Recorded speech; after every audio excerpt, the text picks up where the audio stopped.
G'day everyone, and welcome to the lucky 13th Agony Anth, part of my collaboration with the Charles Darwin University Law Student Society. This week, I've been asked to give some hints and hacks about time management for students, and I really want to introduce you all to a thing called the Pomodoro technique.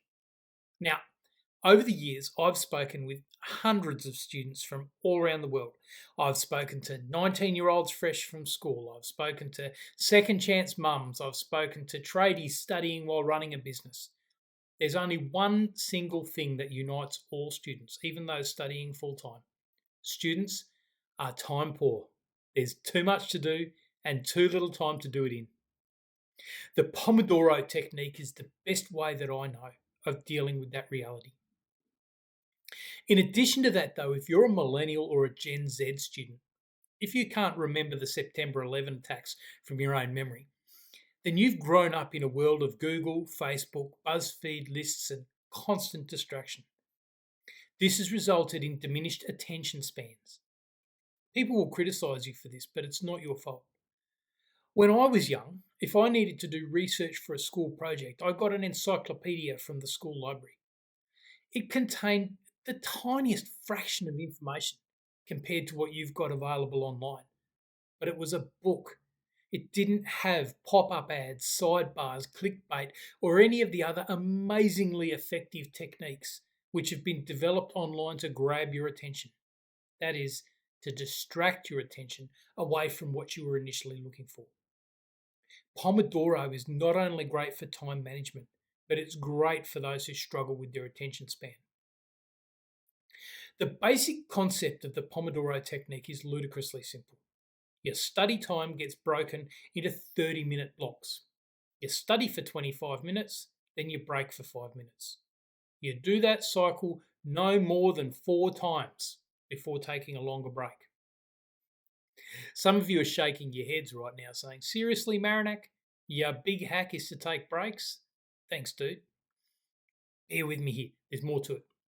First, a couple more rules. So rule number 1 was 25 minutes on, 5 minutes off, no more than 4 cycles before a break. Rule number 2 is that each Pomodoro has a purpose. So you're not just working on whatever for 25 minutes. You're supposed to have something to accomplish in those 25 minutes. So you might say, I'm supposed to do 10 hours per subject per week. In reality, I probably do 6.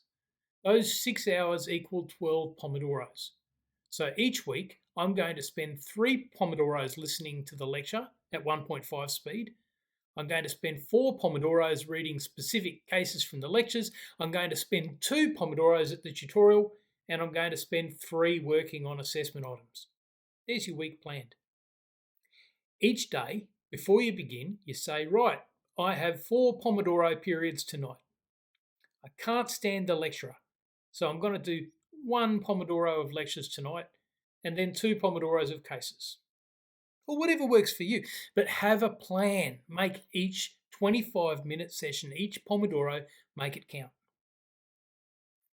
Rule number 3 is that once you start a Pomodoro, you must finish it. Don't answer your phone. Don't check your messages. Don't peek at emails. Ask your family to leave you alone. That 25 minutes is going to be spent on that task.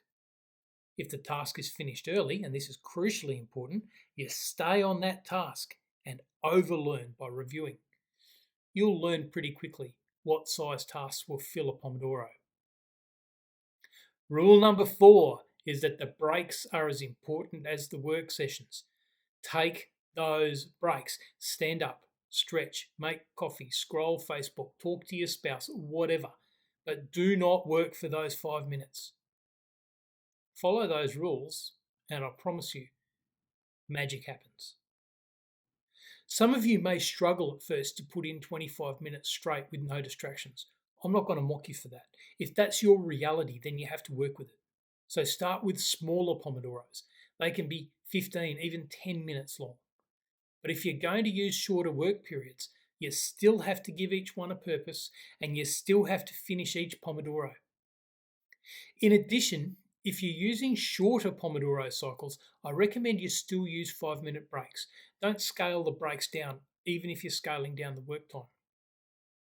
A break of less than 5 minutes is pretty much useless, and you'll find yourself stretching out those breaks instead of complying with the timer. In the same way, you still take a longer break after 4 Pomodoros. Finally, if you're going to scale down the work periods, work towards the objective of 25-minute Pomodoro sessions. So if this week your work periods are 10 minutes, then next week try 11. When you feel like you're able to focus for those 11, try 12, and so on until you get to 25 minutes.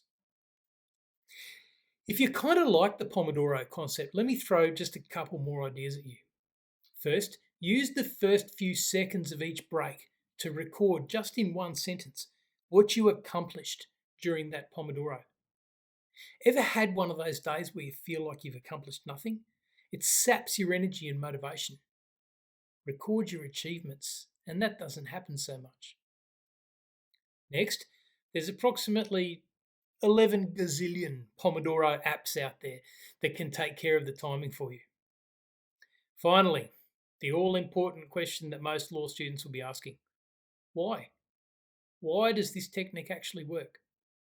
Well, there are a few reasons, and they mostly relate to the ways in which our prefrontal cortexes work. That's basically the part of the brain that does all of the intelligent stuff that makes us human. It lets us read, lets us make decisions, lets us act socially. It's where consciousness lives. What that means is that the part of your brain that you use for study is also the part of your brain that you use for scrolling Facebook or watching TV or talking on the phone. When your eyes see something interesting, the signal attracts the attention of the prefrontal cortex, the same bit of brain you're trying to use for study. And most of us don't multitask well. We fool ourselves that we can, but we can't.